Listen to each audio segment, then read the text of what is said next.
and welcome to MCM Stories. Today we are going to talk about the history of Nigeria. If you're new to the channel, please do well to subscribe to get notified when we upload a new video. To understand Nigeria, you need to appreciate where it came from. In 1990, the Britain officially assumed responsibility for the administration of the whole of what we now know as Nigeria from the Niger Company. And they gradually, over the years, British protectorates were established throughout the territory. In 1914, the protectorates were amalgamated into one Nigeria. Actually, there's one additional detail. British government paid 865 million, a huge amount, in 1990. So let's establish a simple truth. The British didn't travel halfway across the world just to spread democracy. Nigeria started off as a business deal for them between a company and the government. Incidentally, the Niger Company is still around today, only it is known by a different name, Unilag. But that's another story. Throughout these formative years, men of the colonial service were at work patiently guiding the Nigerians towards eventual independence, introducing the elements of local government in villages, encouraging local industry, developing overseas trade, building a stable administration, preparing the ground for the giant strides to come. Nigeria is part of West Africa. It covers an area of 339,000 square meters, nearly as big as France and Italy put together. Its population comprised half the people of all the United Kingdom dependencies. It is a land of many tribes and many languages, a land of differing views and differing people. The country ranges from desert on the edge of the Sahara, through the cattle grazing pastures, to the mineral hills in the Central Plateau, down to the coast and the swamps of the river delta. Most countries are born out of shared ideals and common identity. Nigeria was simply created to fulfill a business requirement, that of supplying goods and services to Great Britain. With that backdrop, it was no surprise that after 50 years of colonial rule, Nigerians began to fight for their own self-government. Newest visitors to London are delegates from Nigeria, members of the Legislative Council. They want home rule for Nigeria's 20 million native population.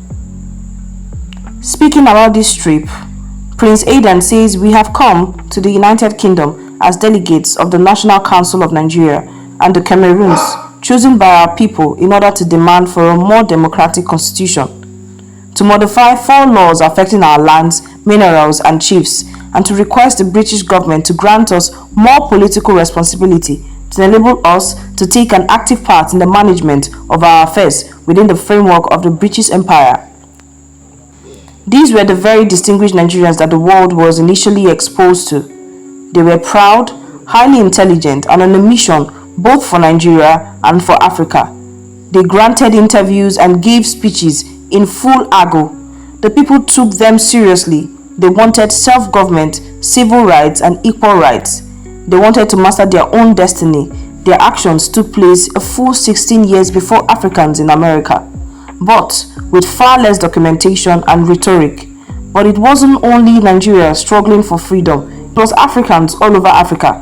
By the 1950s, it was clear to the colonial masters that Africans would no longer tolerate inequality in their own country. Most of the African elites, as they continue to do today, had sent their children abroad to ensure those children benefited from Western education and exposure. These Africans in the diaspora enjoyed a sense of solidarity, which was reinforced by the racist treatment they received.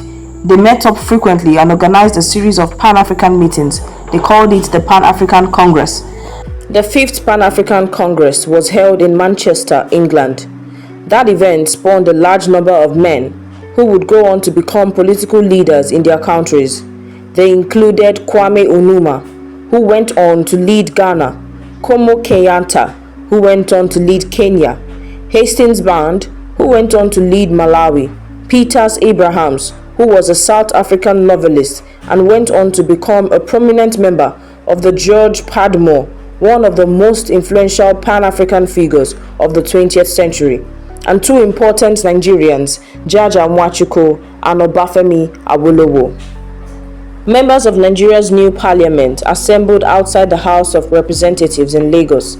They had come from all over the federation, and their ceremonial costumes were a clear indication of the importance of this session. The ceremony was conducted by Sir John Macpherson, the Governor General. After inspecting a guard of honor mounted by the Nigerian regiment, the Governor General proceeded into the chamber to open the first session of the new house. It will be responsible under the revised constitution for the government and the well-being of the Federation of Nigeria. When you compare the Nigerian situation to those of other African countries, things didn't look so bad.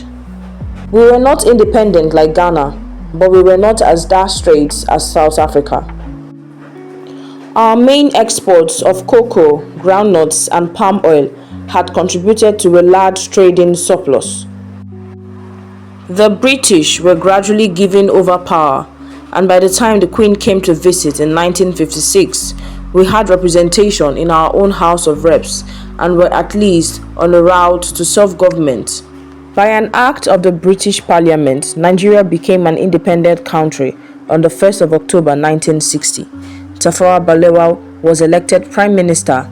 Nnamdi Azikiwe formed a coalition government with him and became Governor General, and Obafemi Awolowo became head of the official opposition.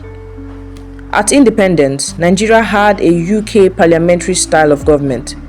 Three main political parties existed: the National Congress of Nigeria and Cameroons, the NCNC, which had control of the eastern region and was led by Nnamdi Azikiwe; the Northern People's Congress, the NPC, which had control of the northern region and was led by Ahmadu Bello; the Action Group AG, which had control of the western region and was led by Obafemi Awolowo. The parties essentially represented the three main tribes, the Hausa, Yoruba, and Igbo. A bad situation in a country that was supposed to be united, as one of its main ruling parties essentially represented only one constituency, in this case, the North. So why was the North so powerful? Firstly, they had created a northern region, which was by far the largest geography and population, hence giving it the most seats in parliament. Secondly, the North had always been ruled indirectly, so the local customs and power structures had remained untouched. And thirdly, rumors abound that the North had been helped by the British to enter power by devious methods, including vote rigging and compulsory voter registration. No doubt, we in Nigeria are very anxious of fostering a good relationship with all the countries in Africa, and we hope that after October 1960, we shall go all out in order to make friends of our African neighbors. We are all interested in the other African states, but not in the same sense of having a federated African state or a union of African states, because we feel though the thing might come about sometimes in the future, it is most important for our countries in Africa, especially those in West Africa, to do their utmost to develop the resources in their individual countries. Three main political parties existed: the National Council of Nigeria and the Cameroon, which had control of the eastern region and was led by Nnamdi Azikiwe; the Northern People's Congress, the NPC, which had control of the northern region and was led by Ahmadu Bello; the Action Group AG, which had control of the western region and was led by Obafemi Awolowo. The parties essentially represented the three main tribes, the Hausa, Yoruba, and Igbo. A bad situation in a country that was supposed to be united. It meant that the ruling party essentially represented only one constituency, in this case, the North. So why was the North so powerful? The answer is simply because the British had designed it to be that way. Firstly, they had created a northern region which was by far the largest by geography and population, hence giving it the most seats in parliament. Secondly, the North has always been ruled indirectly, so the local customs and power structures had remained untouched.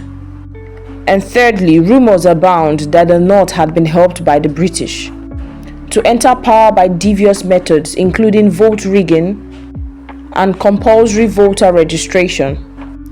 The founders of Nigeria were very intelligent people. However, they were also ambitious and had a deep mistrust for each other. Awolowo has always felt that the Yorubas should be leaders and was unhappy as leader of opposition. Azikiwe, on the other hand, was in a figurehead role similar to the Queen's role in England today. In fact, Azikiwe had only joined with the NPC because Festus Okotie had forced him to. Chief Festus Okotiebo was the Minister of Labour.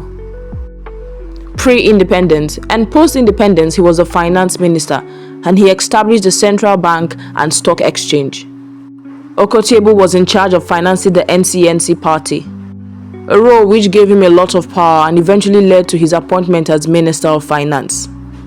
No one really understood or questioned how Festus was able to raise money, but according to Harry Smith, this money that he raised came from UK multinationals, who were forced by the Foreign Office to make donations to the NCNC.